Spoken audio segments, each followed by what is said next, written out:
Hi, everybody. Oh my goodness. Okay, here we are. We are on, and today we're going to work with some squash and make a squash soup. And so, yeah, so I've taken the squash, and this is the extra here, which I'm going to do something else with. But basically, I just peeled it, cut it up, put it in a little bit of water, and started cooking it. So it's just starting to, the pieces on the bottom are obviously getting a little bit mushy, but that's okay because it'll help to thicken it. And so, so with the squash soup, we'll thicken it up and add some spices and things like that. So it'll be lovely. Now, there's a couple other things that crossed my mind with the squash. Was that we could just maybe take out the chunks that are not as mushy, and you can do a little bit of a squashy stir fry. You can actually take some of the pieces of squash, you cut them up smaller, and you could add them to a salad. It's really nice to have, like a lot of the recipes have a beets, cooked beets in the salad or that kind of thing. So you can put some of the squash in there. So I'm going to season this up first, and then we'll do a little bit of soup, and then we'll talk about what else we can do with the rest of the squash. So I have this cooked. Good morning, Kathy. Hi, nice to see you. It's so, it's, it's always so nice to see you here. And sometimes it gets started late. I was a little bit late this morning. So, yeah, so we're going to add a few things to the squash here.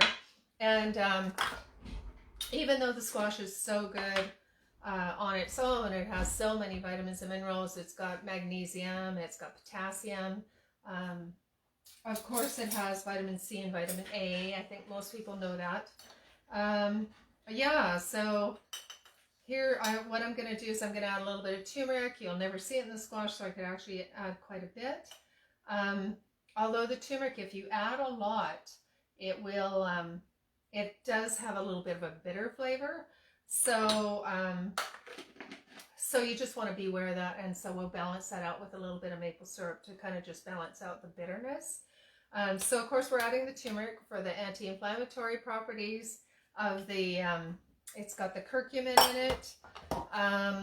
The curcumin, I didn't really realize, like I know everyone knows that the turmeric has the curcumin and it's good for anti-inflammatory, good for the immune system. I didn't know that it was that good for autoimmune diseases until I ran across an article the other day, and looking at kind of like Hodgkin's lymphoma, however you pronounce that.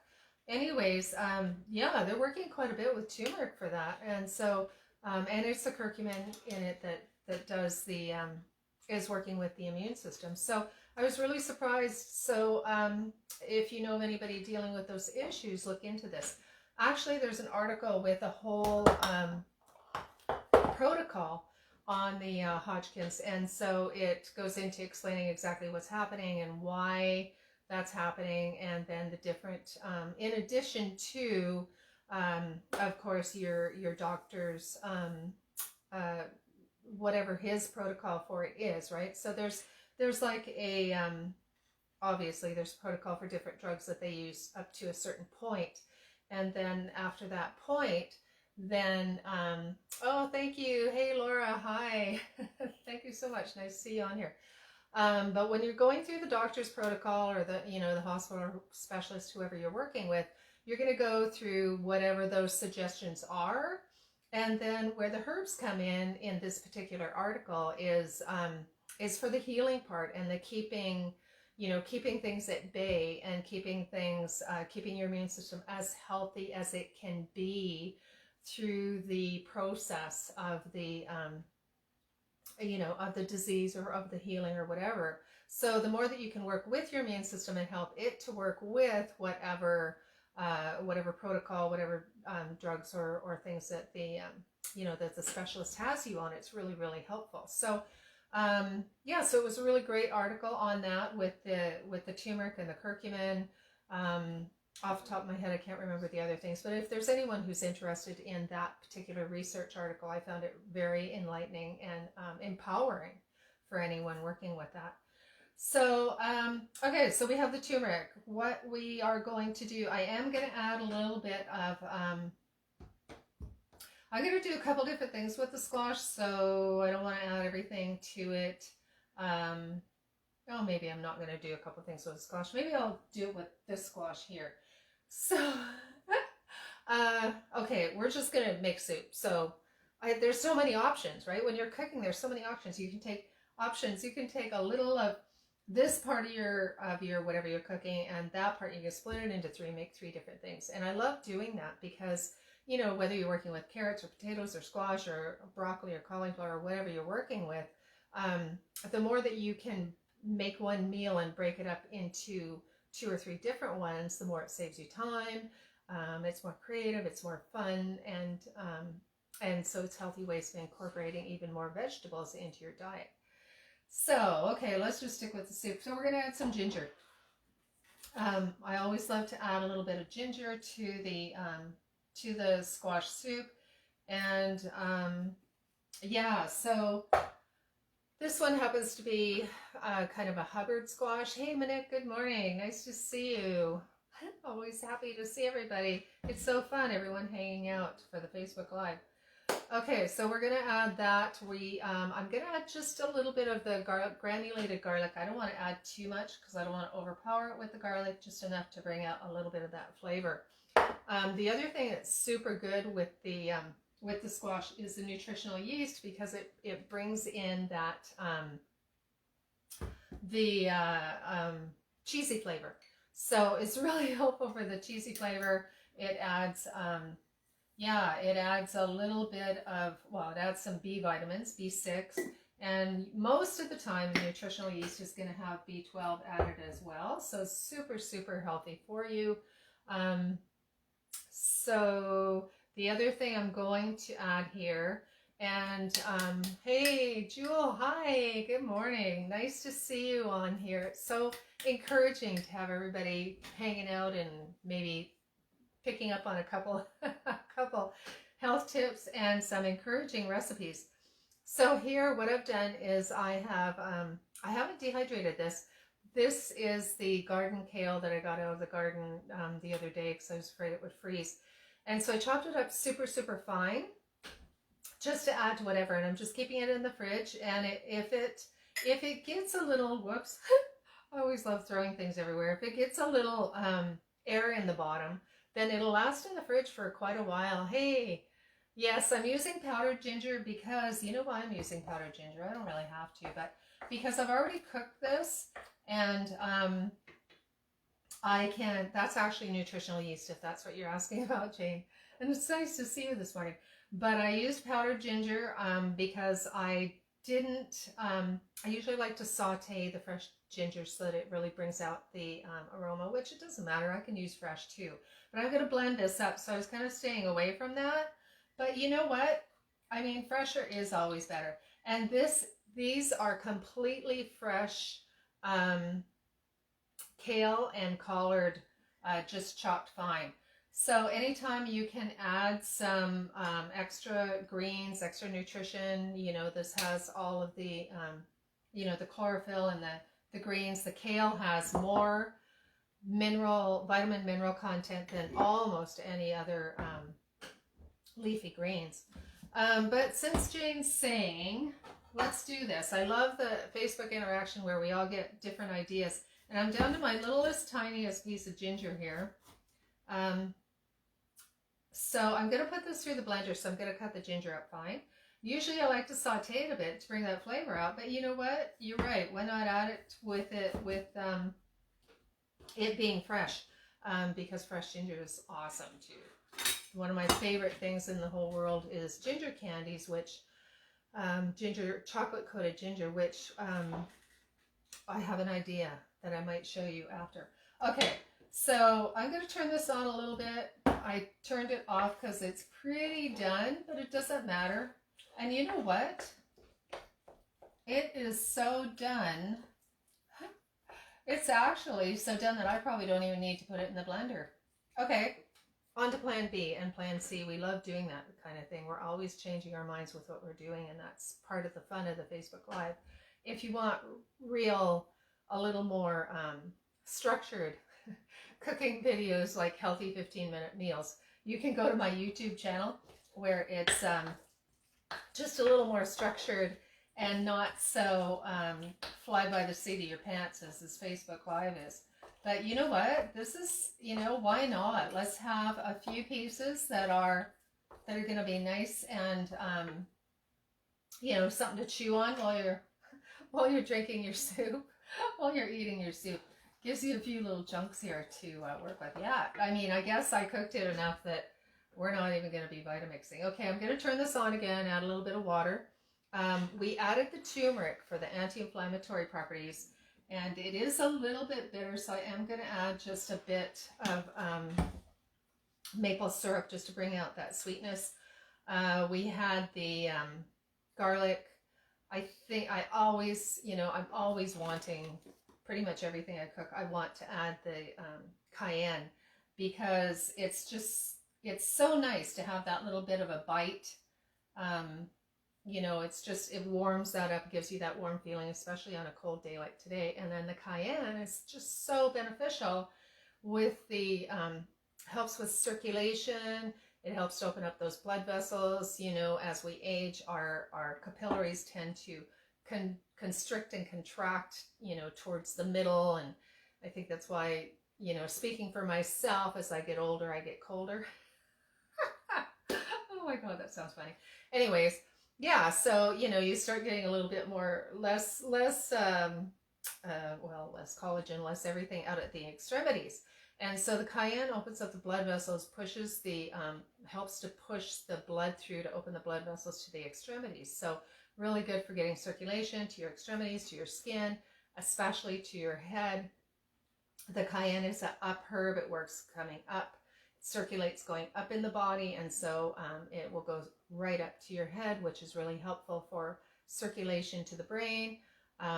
Helps with migraines, helps with headaches, any kind of that kind of thing. The cayenne is super, super powerful for coming up and clearing things in the head. It circulates through the whole body. And then the ginger, which we just added the powdered and the some more greens there. The ginger powder or the ginger fresh is really a circulatory herb as well. And so the ginger starts by circulating down. It pulls down. So that's why it's really, really good for nausea, for indigestion, that kind of thing, because it starts circulation pulling down. So it's really good to go down to the feet, helping with, swelling with the feet and edema in the feet. As we get older, we tend to lose circulation in the feet as well. Both the ginger and the cayenne will really help with edema in your feet or cold feet or that kind of thing. But the cayenne starts going up first and then down for circulation, and the ginger starts by working down to the feet and then up. And so the ginger will work its way all the way around as well for assisting in circulation. So they're both really good. They just work a little bit differently in the direction of the energy and how they work.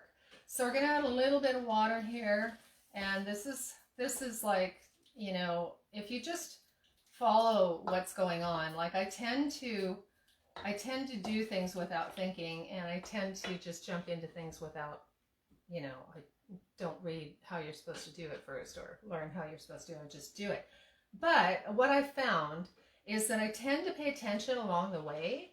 And so it's like, okay, the soup is changing its mind on how it wants to be presented. And I'm okay with that. I don't have to, I'm not very good at following the rules anyway. So I'm just going to go along with what the soup wants to do. And this is it just wants to be a little lumpy and a little thick and a little smooth.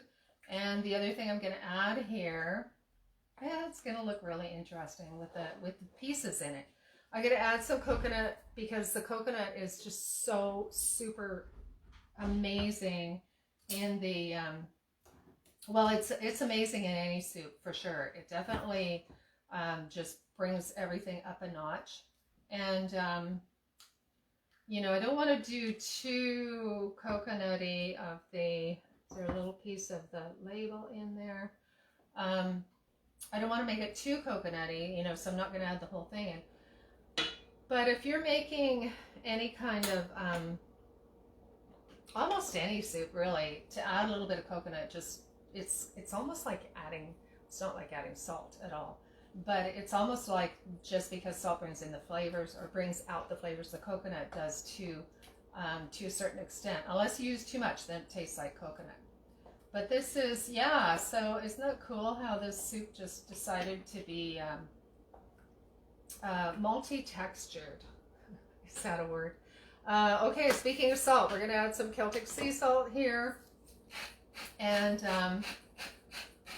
the Celtic sea salt has all kinds of really good minerals in it. It is more of a mineral salt than the Himalayan or any other salt. And it has all the trace minerals as well. The other thing we could do, and it probably wouldn't be noticeable, but would amp the you know, the overall nutritional value of the soup and help with the immune system and everything else. I think we could add just a little bit of the dulse. And this is a seaweed that's it's very fine. This one's super broken up like little tiny flakes. And so the seaweed is so good for balancing the thyroid. It has the natural source of iodine that feeds and balances the thyroid. And it's also really good to protect against radiation. They've used it in Japan and all the places wherever they've had nuclear radiation issues and things like that. They've used seaweed to work with the people to, you know, to, it's almost like it filters it out, or it stops it from coming in. I don't know. You have to look at the research papers, but the seaweed minimizes or sometimes reverses the effects of the radiation. And so with our exposure to cell phones and computers and all that kind of stuff, the more seaweed you can get into the diet, the better. Now, there have been some concerns with, you know, the mercury and stuff in the ocean, and normally seaweeds will, they'll filter, but they don't pick it up usually. But they found I'm trying to remember the name, the wakame seaweed. I think it's a wakame. You'll have to look it up. It's been picking up the mercury and hanging on to it, and so yeah, we are battling radiation every day, and so the wakame is picking it up, and I think there's another one that's been picking up the radiation a bit, that you kind of, you know, you want to stay away from the wakame for sure, because that one, it's been noticed. And again, it depends on where, right? And it depends, I mean, oh my gosh, we ingest so many poisons every single day that's probably the least of the things, and the radiation is probably way worth the benefit. I mean, the anti-radiation is worth the benefit of the seaweed. But anyway, a better choice is the dulse. And these little guys here, they don't have much taste if you don't add too many. And so, so it's just enough to amp that up, put a little bit of the natural iodine in, and you know, to help with the radiation. Now, if you're on thyroid medication at all, you have to be really careful with the seaweeds, because they will try to balance the thyroid. And if your medication is also trying to balance the thyroid, it could interfere with each other. So a little sprinkle is not going to hurt. But if you were taking it as a supplement in a capsule or something like that, or a liquid, ooh, that would not taste very good. Liquid concentrated seaweed, yeah, no, I don't think so.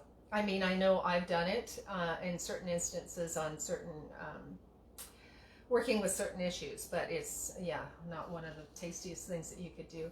So capsules better. But anyway, don't do the capsules or anything in a supplement form if you're on a thyroid medication. But if you're just, you know, a little bit low, or you feel some of the symptoms of thyroid, a teensy bit of thyroid hypo, would be cold hands and feet, getting tired between 2 and 4 in the afternoon, hair loss, that kind of thing. So you can look that up, and if it it's really, really beneficial for just balancing.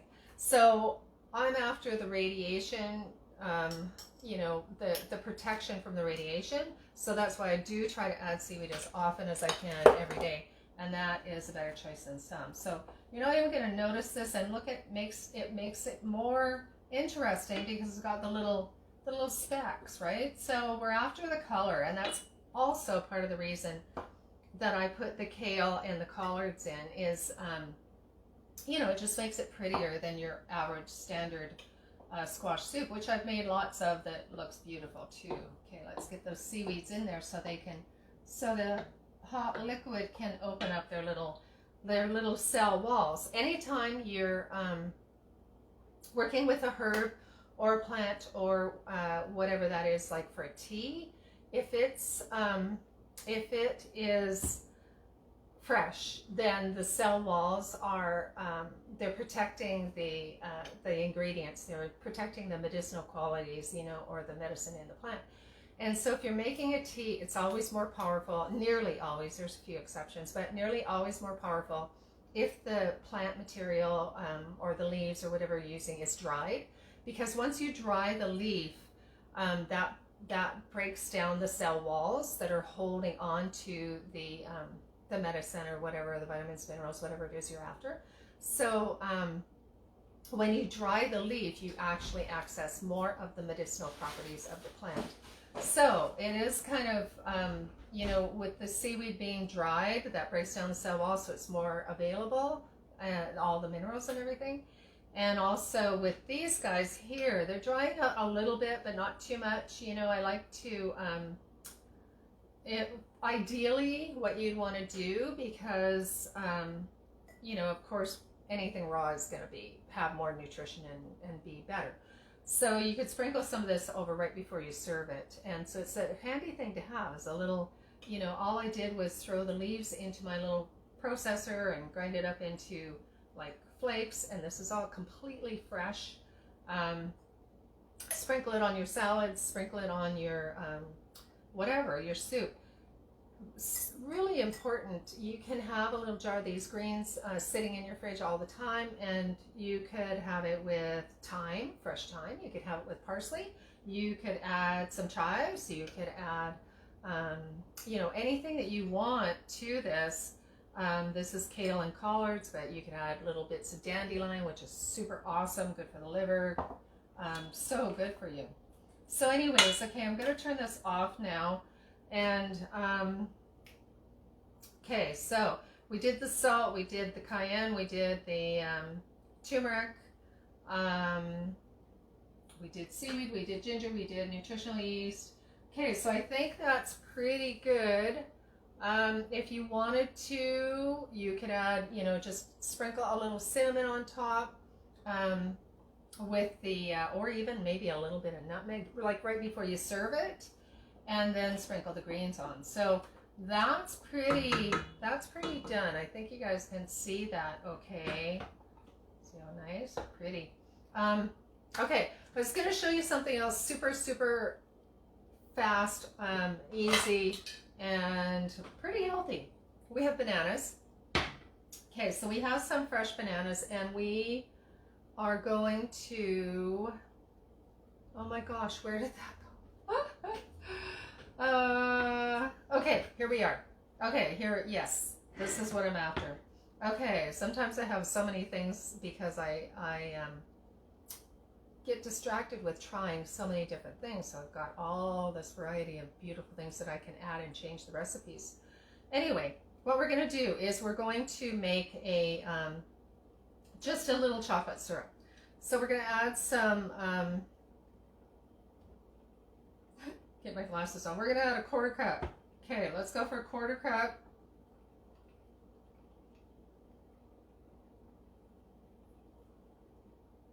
That's not very much. Let's go for a 1/3. I'm so bad for measurement. Okay, we're going to go for a 1/3 cup of maple syrup. Now this recipe also, I don't often cook with oil. In fact, I usually don't cook with oil, but sometimes it just makes the recipe more decadent. And there's a time that you need your essential fatty acid oil, your flax oil, your coconut oil, that kind of thing. Anyways, what we're going to do is we are going to add a bit of, you could use coconut oil if you have some that's liquid, in the liquid form. I don't happen to have any right now, so I'm going to use an avocado oil. And so if I've got a third of the maple syrup, I get distracted so easy. So I'm going to bring that up to a half a cup, which would be, it's looking like I'd be adding a quarter cup of this. I don't know. Just do it. So bad for measuring. Okay, a third cup of maple syrup, and then just top it up to where the thing says a half a cup. So I'm going to guess, I don't know, that looks like an eighth of a cup to me, which is fine. I just want a little bit of the oil to mix this. And then what we're going to do is we're going to add some cocoa, pure organic cocoa, and I should have actually brought my whisker. So I like things super cocoa, so I'm going to do, this is like a super big tablespoon of super heaping cocoa. So as much as you want in there, and that's a fair amount. So I'm going to add, I just love creating on the fly, right? You just kind of think of things. You could add cinnamon to this. Oh my God, that'd be so good. You could add cayenne to this. That would be like even better. I'm going to add a little bit of vanilla and just a tiny little bit. And just blend this up. So I should have brought my little whisk out, but you know, the oil does really help to blend this. And so it's actually, if you can see, can you see? It's actually blending really nicely. I thought it would be lumpier, but yeah, it's doing it. So that's good. Oh my gosh. Okay. Oh yeah, look at that. So it's just enough. I might have added a little bit too much oil. I'm so bad for measuring. But that's the fun, is that you just make things up, and who cares? If it doesn't turn out, turn it into something else. Just don't worry about it. Okay, so this is looking like a really nice syrup here. I give it another little stir, and I'm going to give it a little taste, just because I love chocolate so much.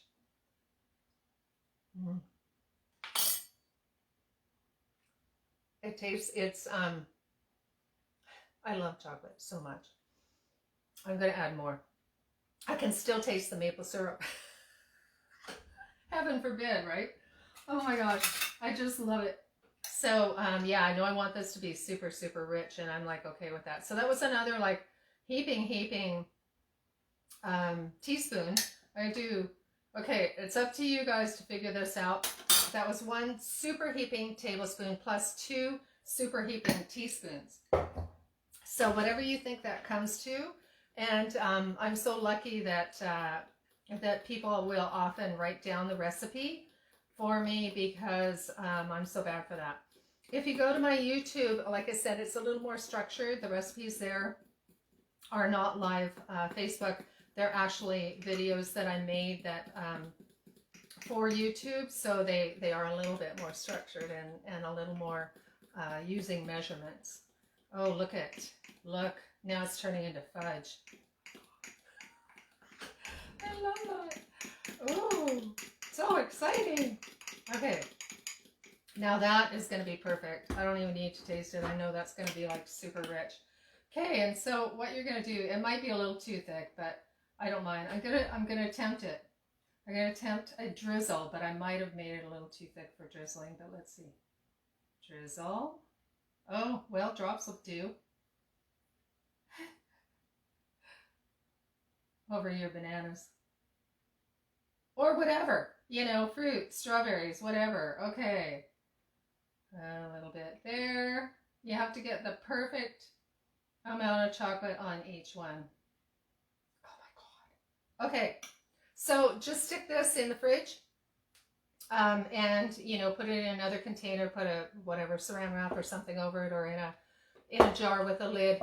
And then you've got chocolate. I got banana on my arm. Chocolate syrup. Oh my gosh, I get distracted so easy. Okay, I am gonna try it straight up with a new spoon. Wow. If you've ever bought that stuff, that like that chocolate syrup in a can or whatever, tastes like way better. Amazing. Yeah, I'd say identical, only better. And good for you too with maple syrup. Okay, so there you go. Oh my God. Okay, that's it. All right. I'm driving you guys crazy. We'll see you tomorrow morning at 11. I look forward to your comments and your suggestions for whatever it is that you want me to try. And have a really great day, and we'll see you tomorrow. I hope I don't have chocolate all over my face. Okay, check out my Instagram and my YouTube channel and share and subscribe, and we'll see you tomorrow at 11. Thanks for hanging out.